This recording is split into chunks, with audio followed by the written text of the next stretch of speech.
맥키네지의 투자 클럽입니다. HLB 4월 1일 월요일 기업 설명회 IR이 개최되는데요. 42페이지 자료 업데이트 내용들 한번 살펴봐 드리도록 하겠습니다. 자, 지난주 금요일 날 주총 이후에 주주 간담회 형식의 기업 설명회 IR이 있었습니다. 이제 거기에 나왔던 이제 업데이트 내용들을 이번 이제 4월 1일 IR 때 이제 반영되는 자료들을 볼 수가 있습니다. 4월 1일 월요일 날에는 오후 3시 40분부터 5시 반까지 거의 한 2시간 정도 하죠. 이전에 이제 유진투자증권의 코퍼레이트 데이 관련되는 부분에서도 나왔는데 추가적으로 이제 시장 진화적인 주주가치 제고를 위한 이번 IR 관련되는 부분들 내용들이 어떻게 될지 계속 이제 챙겨 보셔야 될 것 같고, 그래서 이제 전자공시 시스템 카인드에는 이미 이제 게재가 29일 어제 올라왔습니다. 그래서 이 부분들 한번 살펴봐 드리도록 하겠습니다. 내용들 보시게 되면 42페이지짜리죠. 그래서 이번 이제 그 주총 이후에 주주간담 형식의 IR 때 설명했던 부분들이 이제 이 자료에 많이 업데이트되어 있는 상태다. 이렇게 보시면서 보셔야 됩니다. 그리고 이제 암과 혈관신생 관련되는 안지오제네시스 관련되는 부분에 대해서 질문하시는 분들이 많으셔서 이 부분을 다시 한번 설명을 해드리도록 하겠습니다. 이 신생혈관 관련되는 이 안지오제네시스 이 부분 억제 관련되는 부분들은 1971년도에 이 폴크만 박사가 가설을 세우면서 암의 성장 관련되는 부분에서 신생혈관이 굉장히 중요할 것이다. 이렇게 제기를 하고 난 다음에 1990년도 이후부터 이제 표적 항암제 개발이 계속 이제 되었고요. 2000년도 초반에 이제 그 항체 치료제로 아바스틴이 이제 신생혈관 쪽에서는 가장 먼저 되고 이후에 이제 저분자 항암물질 형태의 이 표적 항암제도 티로신키나제 억제제 형태로 많이 이제 개발이 되고 있고 초기에는 이제 멀티타켓 형태로 많이 이제 개발이 되어 있습니다. 그러다가 이제 면역관문 억제제들이 항암제로 이제 부각이 되면서 사실 이제 신생혈관 억제제가 조금 이제 관심이 좀 떨어지는 흐름이 나왔는데 면역관문 억제제의 단점들이 드러나면서 결국 이제 반응률이 떨어지는 어떤 부분들이 나오면서 다시 이제 신생혈관 억제제들이 관심이 높아지면서 부각이 되고 있는 겁니다. 그래서 표적항암제로 이제 신생혈관 억제제 타켓을 가지고 있는 리보세라님은 그것만 가지는 게 아니라 면역관문 억제제의 반영률을 높이는 이제 이유를 알아야 되거든요. 그래서 이제 이 기전 자체에 이해를 해야 베스트 인 클래스를 노리는 부분과 향후에 이제 로슈나 아스트라제네카나 기존의 이제 뭐 바이엘이나 에자이 같은 회사에서도 기타 이제 뭐 머크나 브리스톨 마이어스케어라든지 이런 그 항암제 관련되는 부분에서 관심이 높은 회사들이 왜 이렇게 관심이 높을 수밖에 없는지를 알 수 있어야 되기 때문에 이 부분에 대한 설명이 좀 필요합니다. 자, 보시게 되면 그 하이폭시아라고 하는 게 이제 저산소증이거든요. 그러니까 저산소가 되게 되면 그 암세포 같은 경우에는 이제 배제프의 증가가 일어납니다. 보통 이제 이 배제프라고 하는 게 정상적인 어떤 암이 아닌 상황에서도 굉장히 중요하거든요. 이제 신체의 발달 과정에서 혈관 형성이라든지 상처를 회복할 때 이게 이제 중요하고 결국은 이제 이 활성화 액티베이션과 이니비터가 균형이 있었을 때는 아무 문제가 없습니다. 근데 이제 암과 같은 이제 암이 이제 발생했을 때는 암도 이 배제프 기전을 쓴다는 거죠. 그런데 어떨 때 많이 쓰냐? 저산소 상황에서 이제 암이 하이폭시아 인바이러먼트일 때 이제 배제프를 많이 이제 이렇게 그 혈관 쪽으로 보내는 어떤 기전이 증가된다는 거죠. 그 위쪽에 그림이 이제 혈관인데요. 그 그림에 보시면 요게 이제 뭐 내피세포라고 보시면 됩니다. 이 내피세포에는 이 배제프 이제 수용체가 많이 포진하고 있어요. 그 밑에 그림에 보시면 배제팔 2, 배제팔 3, 뭐 배제팔 1 요런 형태들이 많이 돼 있고 베이스먼트 멤브레인 같은 경우는 이제 기점막입니다. 보통 이제 피부 같은 경우에는 표피 진피 사이에 이 부분들이 있거든요. 이제 그렇게 있고 요게 이제 이렇게 수용체인데 마치 항체 항원 반응 같이 요 수용체는 아무거나 막 달라붙는 게 아니라 거기에 맞는 어떤 이제 리간드라고 하죠. 그러니까 일종의 이제 사이토카인입니다. 단백질이기도 하고 이 부분들을 결합을 시키는 어떤 구조다 이렇게 보시면 될 것 같고 두 번째 단계에 있는 부분에서 이제 분화 단계에 이제 들어가게 되면 요게 뭐 MMPFs라고 되어 있는 거는 뭐 매트릭스 메탈로프테라나이제 이래 가지고 요거는 뭐 이 절단을 하는 뭐 부분이라고 보시면 되겠고 그래서 이제 이렇게 결합을 딱 하잖아요. 그러면 이제 요때부터 이제 연속적인 어떤 작업들이 이제 혈관 내에서 일어난다라고 보시면 됩니다. 그래서 이제 팁셀 마이그레이션 같은 경우에는 팁셀이라고 하는 것 자체가 이 첨단 세포라고 하는데 요게 이제 마이그레이션 이제 이동을 합니다. 그래서 이제 요 과정에서 이제 결합하게 되면 요런 형태의 팁셀 관련되는 부분들이 이제 형성이 되는 거죠. 그리고 이제 베이스먼트 임브레인 관련되는 이제 디그레이데이션 관련되는 부분이 또 생기고요. 그 다음에 이제 튜브 포메이션 같은 경우에는 이제 간을 형성한다는 말인데, 이제 스트로크 셀이라는 게 여기도 나오죠. 이게 팁셀에서 그 다음에 보시게 되면 요 대세포 관련되는 분화가 일어나고, 보통 이제 우리 2차 전지나 그 반도체나 이 그 전구체를 이야기를 많이 하는데 보통은 이제 뭐 바이오 쪽에서도 이 전구세포를 많이 이야기하거든요. 그러니까 뭐 최종적으로 되기 전에 이제 분화 단계에 있는 부분들이 이제 그런 건데 혈관 내피 전구세포 보통 이제 EPC라고 하죠. 이 보통 이제 골수에 많이 있는데 이게 이제 이제 성장인자를 자극받으면 얘가 옵니다. 얘가 와서 그 다음 단계 이제 튜머 관련해서 이제 신생혈관을 이제 그 뒤에는 만들어내는 거죠. 그러면 이제 신생혈관이 생겨야 암이 이제 우리 뭐 1이나 2 이제 입방미터 크기 했을 때는 자체적으로 계속 성장하는데 그 이상 될 때는 반드시 이제 산소나 영양분을 공급받아야 되는데 그거는 이제 혈관에서 받거든요. 그래서 혈관 쪽으로 이제 형성을 보통 정상세포들이 앞서 제가 신체 발달이나 상처 회복을 할 때 하던 기전들을 거의 따라 하는 거죠.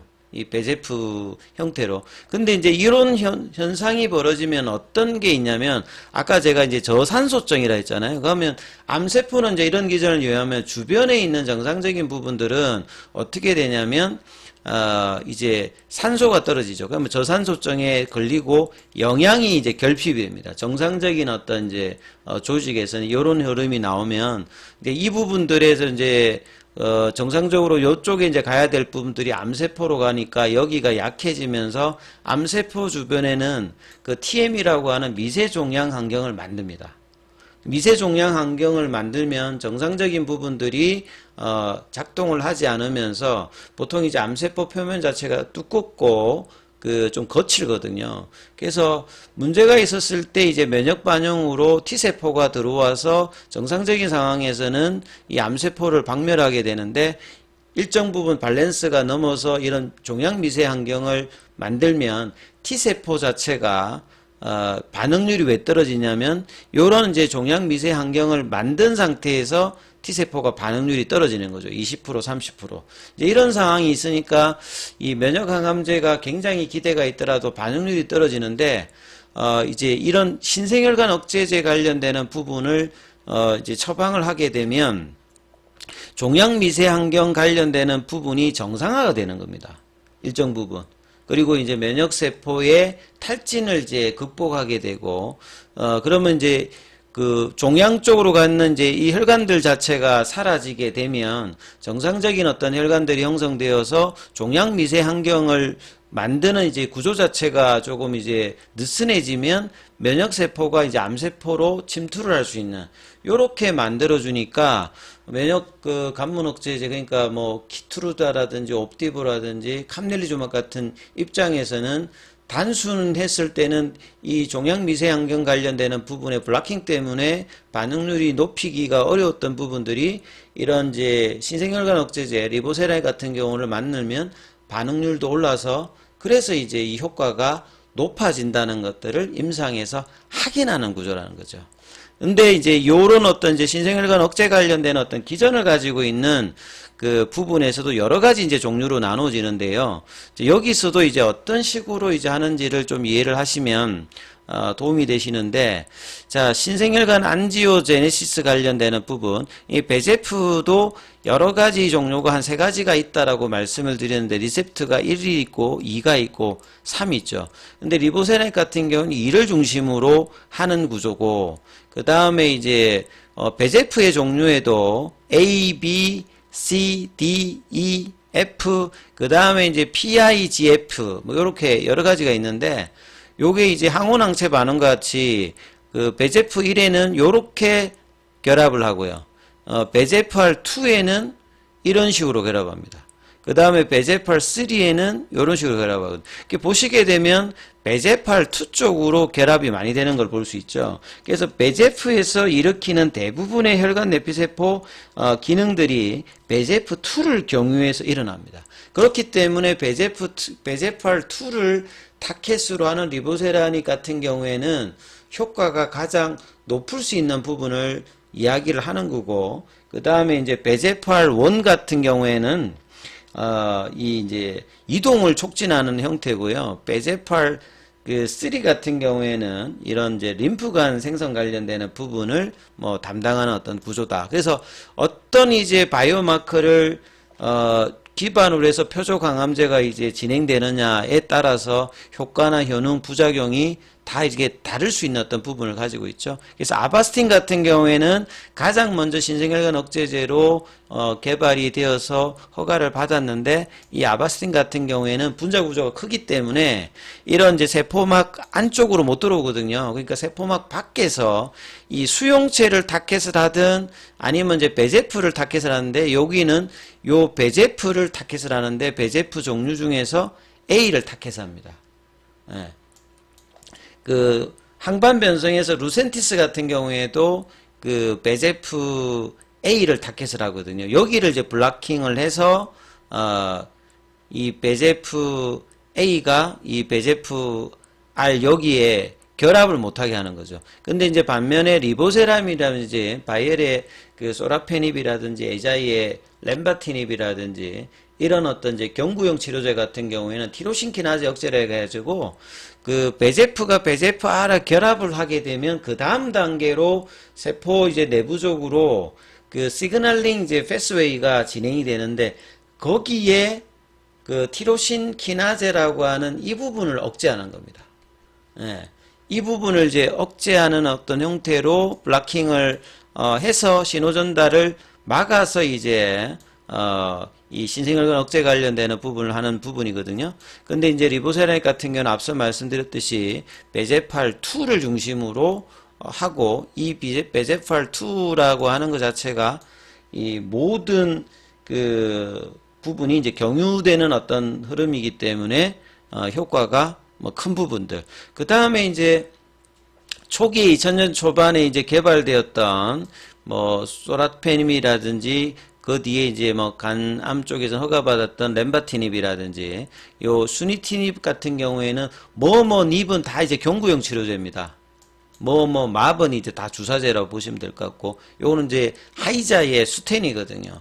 그 다음에 리보세람. 여기 차이점 뭐냐면, 키나제라는 게 다 이제 효소고, 몸 안에 이제 어떤, 효율성을 높이기 위한 어떤, 그, 에너지를 해서 이제 내부로 전달하는 과정에 이제 필요한 어떤 과정인데, 암 같은 경우는 이 부분들이 아주 과도하게 이제 발생하는 부분이죠. 근데 이제 키나제가 종류가 엄청 많은데, 다 비슷비슷하게 생겼습니다. 비슷하게 생겼기 때문에 그 말 자체는 정확하게 그 타켓으로 들어가는 게 쉽지 않은데, 그 과거에는 이제 멀티 타켓 형태로 많이 만들어졌던 부분은 여러 경로를 다 이렇게 블락킹을 하게 되면 효과가 좋지 않을까, 이렇게 생각해서 이제 개발이 됐는데, 막상 해보니까 이 부작용이 많이 나온다는 거죠. 멀티 타켓 형태는 여러 군데를 블락킹을 하니까 이제 이런 현상이 있는데 비해서 리보세렉 같은 경우는 베제팔2를 중심으로 블락킹을 하기 때문에 그래서 이제 부작용이 낮기 때문에 그 병용의 파트너로서도 그렇고 단독으로도 그렇고 부작용이 작다고 하는 말은 약효도 좋고 부작용이 작으면 정말 좋은 약제의 어떤 후보의 어떤 성질을 가지는 거거든요. 그래서 이런 부분에 대해서 탁월함을 가지고 있기 때문에 여러 이제 안전성 지표라든지 유효성 지표에서 예, 높게 나올 수 있는 어떤 근거라고 보시면 되겠죠. 예, 그래서 이제 리보세라님의 혈관 신생 억제, 이 부분을 하면 혈관이 정상화된다 했죠. 그러면 앞서 제가 말씀드렸던 면역 관문 억제제들이 종양 미세 환경이 허물어지기 때문에 침투력이 증가한다는 말은 반응률이 올라가기 때문에, 반응률이 올라가면 그 면역 관문 억제제들 같은 경우에는 효과가 굉장히 좋기 때문에요. 표적 치료제가 가지고 있는 어떤 부작용이나 이런 것들도 더 하기 때문에 암을 제압하기 위해서 굉장히 이제 좋아진 어떤 구조를 가지고 있기 때문에 리보세라님이 신생혈관 억제뿐만 아니라 면역관문 억제제를 도와주는 굉장히 이제 이 조합이 좋은 어떤 구조를 이해를 하시면 될 거고. 그 다음 캄넬리주막 같은 이제 면역항암제 같은 경우에는 그 표적항암제 같은 경우에는 바이오마커가 딱 정해져 있습니다. 앞서 제가 이제 블락킹하는 뭐 베제프 A, B, C, D, 베제프 R, 어떤 타켓 이렇게 딱 정해져 있는데 면역관문 억제제 같은 경우에는 정확하게 어떤 바이오마커가 딱 이렇게 좀 표적항암제보다는 좀 떨어지거든요. 그래서 이제 개발되었던 면역관문 억제제 중에서 대표적으로 보통 이제 PD 이제 원계열을 많이 쓰죠. PD 에론 형태도 있는데 보통 이제 뭐 키투르다라든지 옵디보 같은 경우가 PD온인데 여기는 이제 바이오마커가 PD 에론이 어떻게 발현하느냐 없느냐 여기에 따라서 많이 하고 있는데 여전히 아직까지 좀 논란이 있는 상태예요. 그만큼 바이오마커에 대한 어떤 부분이 아직 개념이 표적항암제보다 좀 떨어져 있는 상태. 그러다 보니까 효과가 좋은데 어떨 때 효과가 좋은지에 대해서 계속 이제 알아나가고 있기 때문에 파트너가 이제 중요한 어떤 구조다. 이렇게 보시면 되겠고요. T세포 같은 경우에는 이제 우리 이제 적응 면역을 하기 때문에 정상적인지 아닌지를 항상 확인합니다. 왜냐하면 한 번 더 확인해서 문제가 없으면 이제 조치를 취하고 문제가 있으면 문제가 이제 없으면 조치를 취하지 않고 문제가 있으면 이제 조치를 취하거든요. 이런 부분들을 암세포가 앞서 이제 베제프 같은 경우에도 정상적인 몸 상황들을 저산소증 상태에서 암세포가 많이 발현하듯이 여기도 이제 암세포가 여기를 블락킹하는 어떤 이제 유전 변이가 나와서 PD-L1 관련되는 부분이 있어서 PD-1과 블락킹을 하면 정상적인 부분이 되기 때문에 T세포가 활동을 못하는 거죠. 그러니까 이런 어떤 부분들이 있는 상태에서 여기를 이제 블락킹을 하는 거죠. 캄넬리주막 같은 경우는 보시게 되면 여기에 이제 블락킹을 하는 거고 PD-L1 쪽에 이제 블락킹하는 것도 있습니다. 그러니까 요건 뭐 보통 이제 로슈의 이제 그 티센트릭 같은 경우에는 PD-L1 쪽에 이제 하는 거죠. 그 다음에 이제 아스트라제네카 같은 거는 이제 요런 이제 PD-L1, PD-1 말고 CTLA4 또 다른 어떤 이제 바이오마커에다가 블락킹을 하는 형태거든요. 그러니까 요런 형태로 준비되는 게 이제 굉장히 중요하다는 부분에 대해서 다시 한번 말씀을 드리고요. 그 다음에 이제 뭐 또 추가되었던 게 이제 주가 상승률. 이제 작년 기준일이 이제 1월 1일부터 올해 1월 달만 해도 이제 이 정도고 작년도 이제 11월 달 뭐 3만 원 밑단에서 보면 최근에 이제 뭐 12만원까지 왔기 때문에 거의 뭐 한 400% 가까이도 지금 올랐던 부분이고, 코스닥의 어떤 상승률, KRX 헬스케어보다 훨씬 이제, 언더퍼폼, 그러니까, 예, 올라서, 예, 강하게 이제, 아웃퍼폼을 했던 부분이다. 이렇게 보여지고요. 자, 그 다음 장도 있는데, 여기까지 하고 좀 이어서 다음 영상에서 이어서 또 설명을 계속 하도록 하겠습니다.